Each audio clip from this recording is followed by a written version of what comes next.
Hey guys, Good Marks Goods here, and today we're going to take a look at one of the nicest punch bowl sets I've ever found in the 2 years I've been doing this. And this is the Pattern Harvest by Wallace. You know, I find Silverplate to be a bit of a mystery to me.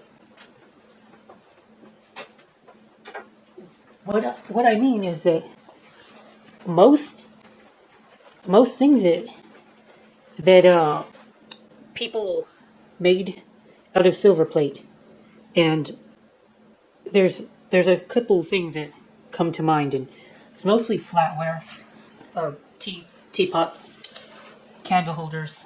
For the most part, all of those things have become quite irrelevant as part of our culture.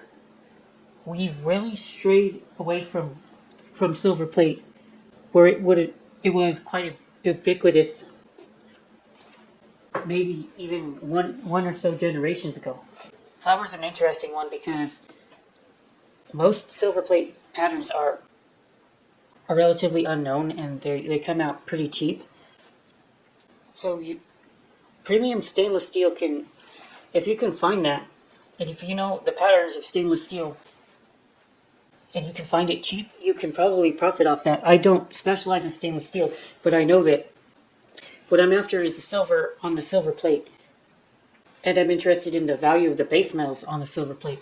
So if you take, I think of it like this: bulk flatware, if it's in silver plate, it's going to be worth more because the base value of the silver plate is in the base metals, which is zinc, usually zinc or brass. That'll give you like a baseline per pound value on that stuff, and it's slowly creeping up too. But if you have bulk stainless steel goes for like 10 cents. So you might find bulk flatware in stainless steel, and I'm talking about like really common, generic looking stuff that anybody could own. Maybe a dollar a pound, 50 cents a pound. But if you find the really good stuff and you know what you're looking for, you probably could make plenty of profit in stainless steel. I just don't specialize in that, and I don't look for it. But yes, flour is a huge thing, and a lot of flour sets, silver plated, they have not done very well. Over time, they're not worth that much. You can find really amazing community or Rogers Bros flour sets that go for maybe a dollar a piece, and you got the whole 8-plate settings, 9-plate settings, server pieces, comes in a nice box, but they're hard to flip and they're hard to make profit off. Bowls, plates, cups. We used to make a lot of cups in silver plate. Baby cups. Yeah, you used to have maybe just a few plates or cups in the family, and they were likely to be silver plate before we had so much cheaper porcelain, cheaper china, and relatively speaking, they're kind of hard to sell too. They don't retain that much value. Most people don't want to use silver plated plates or silver plated cups, silver plated bowls. And if they happen to be silver plated, they're just used because they happen to have found it. I mean, a garage sale, or maybe they're still in the family, but they're used because they're a bowl, not, and they're still functional. But if somebody were to buy new, they probably would stumble upon stainless steel bowls. Again, the market share for silver plate these days is very, very low. So trying to flip bowls, plates, cups, kind of tough. There are also some things that we don't even use anymore that they used to be really ubiquitous with silver plate.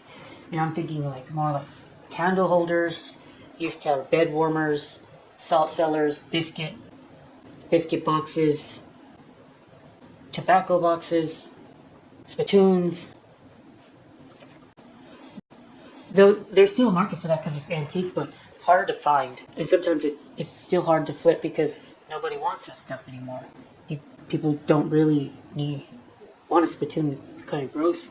Candle holders, nobody really wants a candle holder either, especially not the younger generations. Just relics of a bygone era, for real. But there are some things that are still very valuable and highly collectible when it's silver plate. And, well, ice buckets are one of them, because I like to find ice buckets, but they're kind of risky to ship, because the handles can fall off during shipping. I found that the hard way a couple times. But punch bowls are really good. They're relatively, they're not small, but they're compact, but the value is still there, because people still like really nice punch bowl sets of silver plate. There's still quite a few punch bowls on the market because people took care of them. They're still grand, and they still command a hefty premium. If you find a great punch bowl set like this for an affordable price, I highly recommend buying it. You can also look at comps to make sure that you're getting an okay deal. But anytime you can find a punch bowl set for $50, $40, and it's somewhat complete, take it. It's at least worth $100. A premium pattern like that, it appears to be going for like $400 to $1,000. So I did okay with this. I really like the etching on the tray. I'll show you all that. This is some of the most elaborate tray etching I've ever seen in all my days of looking at silver plate. It's so stunning, guys. It's so detailed. I'm kind of in, I know it's like, it's probably very easy for them to have accomplished it with all the symmetry involved, and I'm sure it's machine done, but it's so cool. It's so ornate. A particular set is so valuable is because they don't always have the tray in such good condition. The punch bowl set and the cups and the ladle might bring 200, but if you got the tray as well, the tray alone multiplies the value by 2 or 3 times. So, very lucky to have found the tray in great condition. Again, the chasing, there's not any plate loss around the chasing, because people will oftentimes, if they polish it, the chasing is a very weak point in silver plate, so it's going to rub off the plating, and you get the copper and base metals appearing through that. But not on this one. It's in such good shape.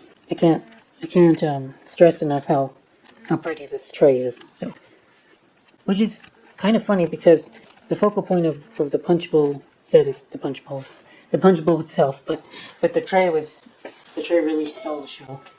The punch bowl itself, I mean, it's okay. It's a perfectly attractive punch bowl, I suppose. Very beautiful. But yeah, I just think the tray is so cool. Alright, well, I hope you guys enjoyed that. Listen to me rant about silver plate and the market. The silver plate market a little bit. And I hope you all enjoyed this punch bowl. It's Harvest by Wallace. And the number happened to be on the bottom. It's 17. Usually pattern numbers have 4 digits. The set isn't that old. It definitely would have found this season at a department store, I would think. Alright guys, thanks for watching. Good Marks, guys out.